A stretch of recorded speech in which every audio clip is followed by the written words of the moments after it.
네, 영혼의 경제학자 명지대 경제학과의 우석진 교수 모셨습니다. 어서 오세요. 예, 안녕하세요. 영혼의 경제학자 우석진입니다. 네, 참 논란이 많았던 재난지원금이 결국은 정리가 됐습니다. 소득 하위 88%에게 25만 원씩 지급한다. 이런데 여야가 합의를 했는데 어떻게 평가하십니까? 일단 상당히 지겨웠고요. 예. 그래서 작년에 재난지원금 첫 번째로 줬는데 네. 그 1년 동안에 뭘 했었는지 원칙화 어떻게 할 건지 그러게요. 이런 원칙 정해놨어야 되는 건데 그걸 안 하고 할 때마다 이렇게 논의를 해야 돼서 굉장히 혼란스러웠고 저는 이제 개인적으로는 57조의 난이라고 부르고 싶어요. 57조의 난이 무슨 말씀이세요? 이제 우리 헌법을 보면은 예. 그 예산 편성은 정부가 하고 국회는 이제 심의 확정할 수 있게 돼 있어요. 네, 권한이. 맞아요. 예.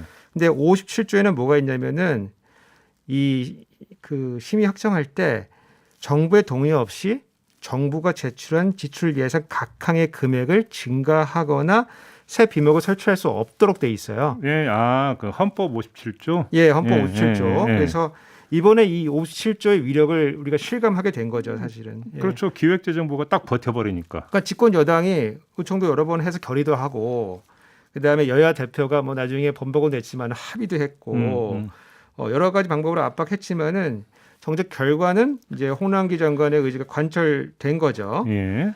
이게 보면은 이제 여러 가지 문제점들이 있는데 첫 번째가 뭐냐면은 이렇게 88%를 정하고 나니까 경계선은 절벽으로 만들었다. 그래서 88.1%는 못 받게 되고 88%는 받게 되고 그래서 약간의 차이로 인해서 수혜 금액이 절벽처럼 받고 안 받고 이렇게 되고 사실은 의사결정이 반드시 0.1일 필요는 없거든요. 받고 안 받고 0.5도 있고 0.6도 있는 거예요. 예. 예, 그래서 그런 거를 이제 반영하지 못한 게 좀 아쉽고 두 번째는 이제 이 가구 단위로 지급하게 돼 있어요.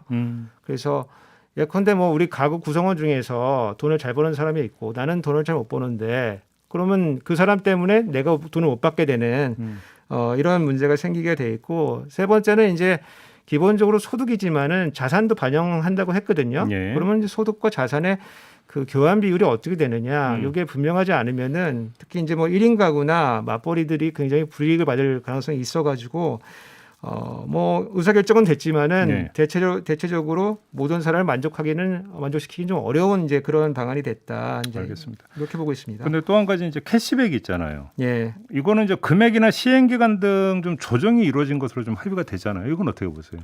그 당초에 원래는 1조 1천억을 편성을 하고 네. 3개월 동안 시행하는 걸로 했는데 이걸 2개월로 줄이면서 그 예산을 7천억으로 감소시켰어요. 네. 근데 이 캐시백이라고 하는 정책 그 자체가 굉장히 애매한 정책입니다.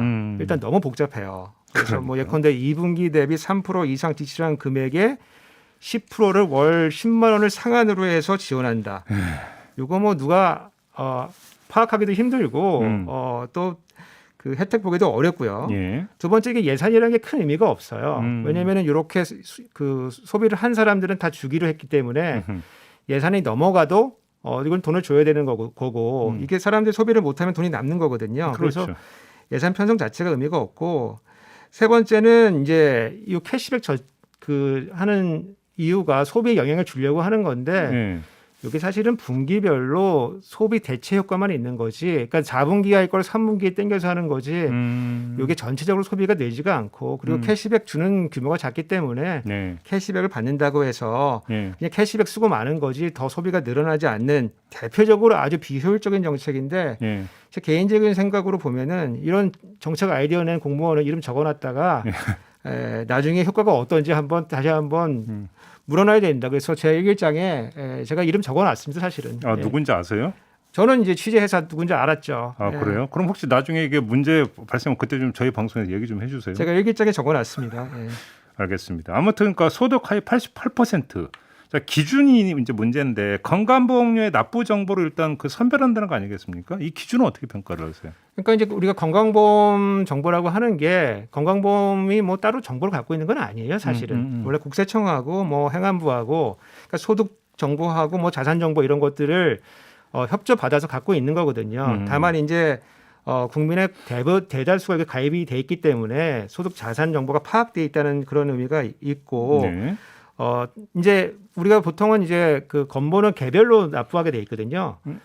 근데 그렇죠. 이제 요 재난지원금은 가구로 줘야 되기 때문에 요 그 개별로 된 이제 소득 자산 정보를 가구로 다시 합산을 하고 그 다음에 기준을 정하고 여기다가 다시 이제 자산 정보를 적용을 해가지고 예컨대 뭐 공시가격 15억 이상, 금융소득 2천만 원 이상 등 이런 사람들을 제외해서 하게 되는데 이게 무슨 일관성이 있다고 보여지진 않아요. 예컨대 뭐 그 고소득 계층에서 이거 규칙이 좀 이상하다라고 약간 뭐 문제 제기는 하지는 않겠지만은 딱 요 기준을 들었을 때 이게 굉장히 합리적이다.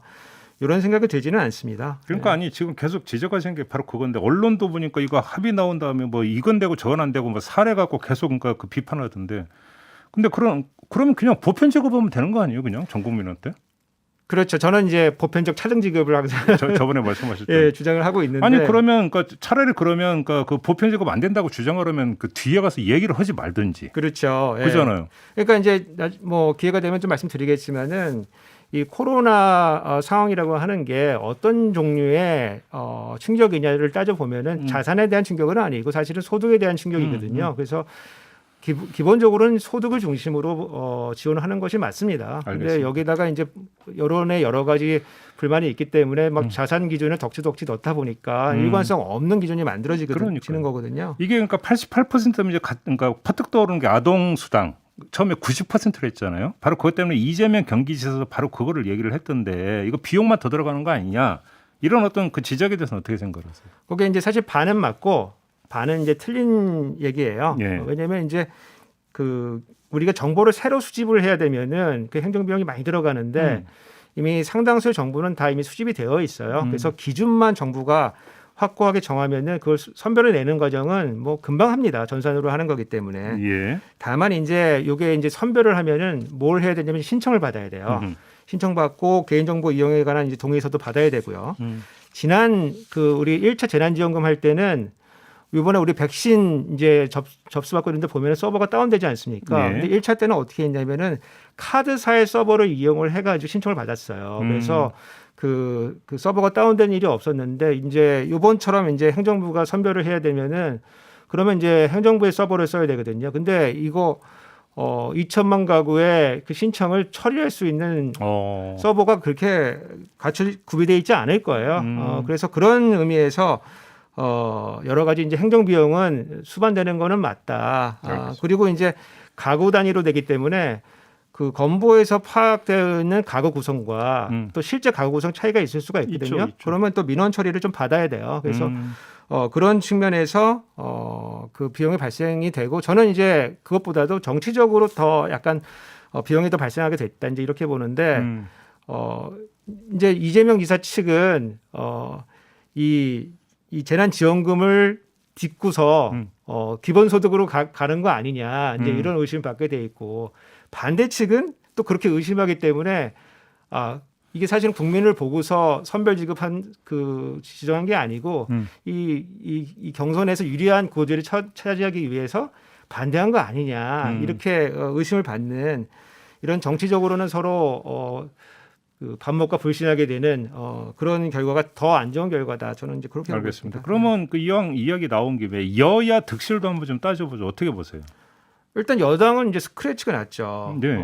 아까 말씀드렸지만은 당론으로 전국민 지원까지 그렇죠. 채택했었으니까. 57조의 난이라고 제가 말씀드렸지만은 결국에는 이제 홍남기 부총리가 사실은 리더십을 어떻게 보면은 정부 내에서 확보를 한 거죠. 이번에도 뭐 그러니까 또 자리를 걸었다라는 보도가 그렇죠. 있었더라고요. 원칙도 지키고 재정도 지켰다. 그래서 그 홍남기 부총리는 뭔가 이제 득점을 한 거고 여당 그 송영길 대표 같은 경우는 여러 가지 뭐 리더십을 보여주려고 했지만 결국에는 무릎을 꿇은 모양이거든요. 그래서 거기는 스크래치가 났고 국민들이 봤을 때 뭐 이런 것도 관철 못 하는구나. 뭐 180석 있어봐야 별 소용 없다. 이렇게 정치적 효능감이 좀 많이 떨어지는 거고. 이 와중에 이제 득점한 사람은 저는 이제 국민의힘 대표인 이준석 대표라고 보거든요. 왜요? 처음에 이제 송영길 대표하고 합의를 봤을 때 그 야당 내 소속 의원들이 굉장히 큰 비판을 했거든요. 네, 맞아요. 원칙을 훼손했다. 뭐 그렇게 뭐 야합하면 안 된다. 이제 이런 비판을 많이 받았는데 지금 이제 결과를 놔두고 보니까 일단 소상공인에 대한 지원은 강화가 됐고 그리고 선별 지원도 했고 이렇기 때문에 정산해 봤을 때 이준석 대표가 그래도 약간 이 와중에 득점한 거 아니냐 이제 저는 그렇게 보고 있습니다. 그렇게 보시는 거군요. 알겠습니다. 시간이 다 돼서 자 오늘은 여기서 좀 마무리를 해야 될 것 같습니다. 말씀 잘 들었습니다. 예, 감사합니다. 네, 명지대 우석진 교수와 함께했습니다.